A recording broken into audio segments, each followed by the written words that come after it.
नमस्कार प्रेक्षकांनो, ठरलं तर मग मालिकेच्या आजच्या भागामध्ये आपण पाहणार आहोत की आता अर्जुन हा चैतन्यकडे आलेला असतो. अर्जुनच्या डोळ्यात अश्रू आलेले असतात. ते बघून चैतन्य म्हणतो की अरे अर्जुन, काय झालंय? तर अर्जुन म्हणतो की मी आत्ता बेडरूममध्ये गेलो होतो. दरवाजात जाताच मी सायलीचे बोलणे ऐकले. चैतन्य म्हणतो की काय ऐकलं अर्जुन तू? अर्जुन म्हणतो की मिस सायली म्हणत होत्या की मधुभाऊ सुटल्यानंतर हे घर सोडून त्या पुन्हा आश्रमात जाणार आहेत. ते ऐकतात चैतन्याला सुद्धा धक्का बसलेला असतो. चैतन्य म्हणतो की एवढे दिवस झाले पण सायली अजूनही त्याच वाक्यावरती आता टिकून आहेत. तर अर्जुन म्हणतो की मला वाटलं होतं की कदाचित माझ्यावरचं प्रेम सायली ही कबूल करतील, पण त्या पुन्हा जाणार आहेत. चैतन्य म्हणतो की पण अर्जुन, तू एकदा त्यांच्यासोबत बोल. अर्जुन म्हणतो की मला आत्ता बोलायचं आहे त्यांच्याशी, पण मी जर असं केलं तर कॉन्ट्रॅक्ट ब्रेक होईल. अर्जुन म्हणतो की मला बोलायचं आहे पण बोलताही येत नाही. मला काहीच माहीत नाही दुसरं, पण मी सायली काहीही करून हे घर सोडून गेल्या नाही पाहिजेत. मला त्या इथे या घरी हव्या आहेत असे अर्जुन चैतन्याला सांगतो. अर्जुन म्हणतो की त्या जर निघून गेल्या ना, अरे मी इथे वेडा होईल, त्यांच्या प्रेमात वेडा होईल मी. अर्जुन आता स्वतःवरचं कंट्रोल गमावून बसलेला असतो. तर चैतन्य अर्जुनला समजावत असतो. चैतन्य म्हणतो की अर्जुन शांत हो, सगळं काही ठीक होईल. अर्जुन म्हणतो की जेव्हा कॉन्ट्रॅक्ट केलं होतं तेव्हाची सिच्युएशन माझ्यासाठी वेगळी होती आणि आत्ताची सिच्युएशन वेगळी आहे, हे मिस सायलींना कळत का नाहीये चैतन्य? अर्जुन म्हणतो की माझ्या मनात त्यांच्याविषयी एवढं प्रेम आहे, पण त्यांच्या माझ्या मनात माझ्याविषयी जर काहीच नसेल तर काय चैतन्य? अर्जुन विचार करत म्हणतो की माझ्यासोबत त्या कॉन्ट्रॅक्टमधल्याप्रमाणेच राहतात का? आणि कॉन्ट्रॅक्ट संपलं तर त्या निघून जाणार का? तेव्हा आता पुन्हा चैतन्य समजावू लागतो. तर अर्जुन म्हणतो की चैतन्य, मला आता तू एकट्याला सोड, तू येथून जा, कारण आता मला एकांत हवा आहे, शांतता हवी आहे. चैतन्य म्हणतो की अर्जुन, अरे तुला एकट्याला कसं सोडून जाऊ मी? अर्जुन म्हणतो की काही होत नाही चैतन्य, जा. आणि आता पायही निघत नसलेला चैतन्य उठून उभा राहत अर्जुनकडे बघतो आणि अखेरीस निर्णय घेत चैतन्य तेथून निघून जातो. इकडे आता प्रिया ही तिच्या म्हणजे प्रतिमाच्या बेडरूममध्ये रात्री कॉटवर मोबाईल बघत बसलेली असते. संध्याकाळची झोपण्याची वेळ होताच आता पडदे बंद करत आता प्रतिमा ही तिचे अंथरूण टाकून झोपी जाते. प्रतिमाचं काही प्रियाकडे लक्षच नसतं. तेव्हा ते सगळं बघून प्रिया म्हणते की ही बाई काय माझ्याकडे सतत दुर्लक्ष करत असते आणि मला इथे ठेवलंय हिच्या खोलीत राखायला. आणि पुन्हा आता मोबाईलमध्ये प्रिया ती गेम खेळू लागते. तर आता त्या आवाजाने प्रतिमाला झोप येत नसते. डोळे उघडून प्रतिमा पुन्हा आता प्रियाकडे बघते आणि पुन्हा आता झोपी जाते. आणि आता इकडे दुसऱ्या दिवशी सकाळीच कुसुमने मधुभाऊंना आणलेलं असतं. मधुभाऊला बघताच बाहेर येत पळतच सायली मधुभाऊला मिठी मारते आणि म्हणते की मधुभाऊ, आज मी किती खुश आहे तुम्हाला माहीत नाही. तर आता मधुभाऊ म्हणतात की याच दिवसासाठी इतके दिवस आपण खूप खस्ता काढल्या होत्या सायली, पण विजय अखेर सत्याचाच झाला. तर हसतच सायली म्हणते की हो मधुभाऊ. सायली म्हणते की मधुभाऊ, तुमची निर्दोष मुक्तता झाली आणि आपला आश्रम पुन्हा आपल्याला मिळाला. तेवढ्यात आता कुसुमताई म्हणते की आता जायचंय का आपण, कारण आपले घर आता वाट बघतंय आपली. आणि लगेचच सायली, मधुभाऊ, कुसुमताई जाऊ लागतात. तर तेवढ्यात अर्जुन म्हणतो की थांबा कुसुमताई आणि मिस सायली. आणि आता तेवढ्यात अर्जुन हा सायलीलाच थांबवत सायलीसमोर येतो. तर सायली म्हणते की बोला ना अर्जुन सर. तेवढ्यात आता गुडघ्यावर बसत अर्जुन सायलीकडे बघत म्हणतो की मिस सायली, मला तुम्हाला काहीतरी सांगायचं आहे. आपलं नातं अगदी वेगळ्या सिच्युएशन्समध्ये सुरू झालं होतं, पण या नात्यामध्ये मी कसा गुरफटत गेलो ते मला काही कळलंच नाही. तर रागाने आता सायली चैतन्यकडे बघत असते आणि हसतच अर्जुन म्हणतो की सायली, मी तुमच्या प्रेमात पडलो आणि कायमचं मी म्हणजे तुम्ही मला लाईफ पार्टनर म्हणून हवे आहात. आणि समोर आता सोन्याची अंगठी धरत अर्जुन म्हणतो की तुम्ही आता मिसेस सायली अर्जुन सुभेदार होणार. ते ऐकताच राग येऊन सायली म्हणते की काय बोलतंय, तुम्हाला तरी काही कळतं का? एवढ्या खालच्या पातळीचा तुम्ही विचार तरी कसा केला? सायली म्हणते की आपल्यामध्ये फक्त एक कॉन्ट्रॅक्ट होतं आणि फक्त या कॉन्ट्रॅक्टमध्येच विश्वास होता आणि तुम्ही ते कॉन्ट्रॅक्ट तोडून विश्वासघात केला आहे. सायली म्हणते की कॉन्ट्रॅक्टमध्ये सुद्धा म्हणजे तुम्ही माझ्या बरोबर वेगळ्याच नजरेने बघत होतात. तर अर्जुन म्हणतो की नाही नाही मिस सायली. बोट करत सायली म्हणते की म्हणजे तुमचं मन स्वच्छ नव्हतं आणि तुम्ही ॲडव्होकेट अर्जुन सुभेदार नाहीत का केलंय तुम्ही असं. बोट करत सायली म्हणते की तुम्ही माझ्याकडे ज्या भावनेने आतापर्यंत बघत होता ना, त्या भावनेने मी तुमच्याकडे कधीच नाही बघितलं आणि बघणारही नाही. रागाने सायली म्हणते की मी तुमच्या आयुष्यातून कायमची निघून जाते. चला मधुभाऊ, मला आता या माणसाचं तोंडही बघायचं नाही. आणि रागाने सायली, कुसुमताई, मधुभाऊ, सुभेदार आता घराच्या बाहेर पडतात आणि पटकन कुसुमताई ॲटोला बोलावून त्यामध्ये बसत निघून जातात. अर्जुन सायलीला थांबवण्याचा प्रयत्न करत असतो पण सगळं व्यर्थ असतं. आणि लगेच ते सगळं आता समोर येऊन एका सेकंदात झोपलेला अर्जुन उठून बसतो आणि अर्जुनला पडलेलं ते एक स्वप्न असतं. इकडे तिकडे घाबरत बघत अर्जुन हा शेजारी झोपलेला सायलीकडे बघतो आणि आता अर्जुन सायलीकडे बघत म्हणतो की नाही मिसेस सायली, तुम्ही मला असं सोडून जाणार नाहीत आणि मी तुम्हाला जाऊही देणार नाही. तेव्हा आता स्वप्नामध्ये सायलीने सांगितलेले असते की ॲडव्होकेट अर्जुन सुभेदार, तुम्ही ज्या भावनेने माझ्याकडे बघत होतात ना, त्या भावनेने मी कधी तुमच्याकडे बघितलं आणि कधी बघणारही नाही. हे आता अर्जुनला आठवतं. इकडे आता दुसऱ्या दिवशी प्रतिमा, सुमन, नागराज आणि प्रिया नाश्ता करायला बसलेले असतात.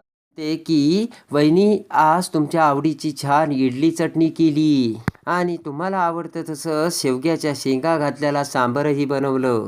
तेव्हा आता प्रतिमा म्हणते की तुम्ही बसा जेवायला, मी वाढते. तर सुमन म्हणते की वहिनी, मला तुम्ही आવો जावो नका ना घालू, पूर्वीसारखं मला तुम्ही फक्त सुमनच म्हणा. इकडे ती ऐकून नागराज डोळे मिचकावतो. तेवढ्यात नागराज म्हणतो की सुमन, अगं काय चाललं पूर्वीसारखं वहिनीला त्रास होईल असं नको ना बोलू. सुमन म्हणते की आय्या खरंच, आणि वहिनी तुम्ही बसा निवांत जेवायला, मी तुम्हाला वाढते. तर आता प्रिया म्हणते की आई बस माझ्या शेजारी. आणि प्रिया म्हणते की काकींना ना कायम काम करायची सवय आहे आणि ती सवय मला लागली, बरोबर ना. तर आता प्रतिमा आईशमध्ये बसलेल्या प्रियाला बघते आणि आता मान हलवते. प्रतिमाकडे बघत प्रिया म्हणते की आई तुझी सेवा करायला मी इथे आहे बरं का, तुला काय नको ते मला सांग. प्रिया म्हणते की तुला पाणी देऊ का आई, थांब मी तुला पाणी देते, मी पाणी द्यायलाच आहे. आणि पाण्याचा ग्लास भरून प्रिया म्हणते की घे ना आई.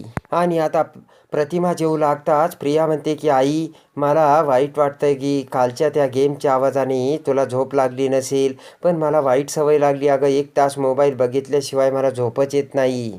प्रिया म्हणते की आई मी एक काम करते, आजपासून मी माझ्या रूममध्ये झोपायला जाते, म्हणजे काय होईल तुला त्या मोबाईलच्या आवाजाने झोप तरी लागेल. तर आता प्रतिमा म्हणते की नाही गं, मला आता त्या आवाजाचा नाही त्रास होत, कारण त्या आवाजाची मला आता सवय झाली. ते ऐकताच आता नागराजला ठसका जातो आणि हळूच नागराज हसू लागतो. तर प्रिया म्हणते की हसायला काय झालं काका.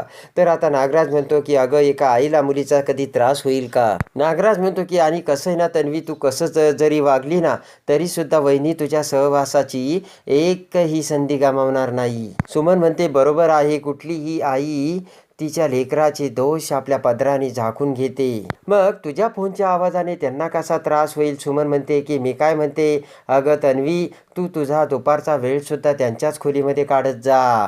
ते ऐकून आता प्रियाला मोठा धक्का बसलेला असतो. तेव्हा आता प्रिया म्हणते की अरे वा, किती छान आयडिया आहे आणि आजही मला माझ्या आईचा स्वभाव आणि सहवास तेवढाच आवडतो. आणि आता इकडे सुभेदारांच्या घरीसुद्धा सगळेजण नाश्ता करत असतात. तर तेवढ्यात प्रताप म्हणतो की अश्विन, तुझी हॉस्पिटलमधली ऑर्डर आज डिस्पॅच होईल ना.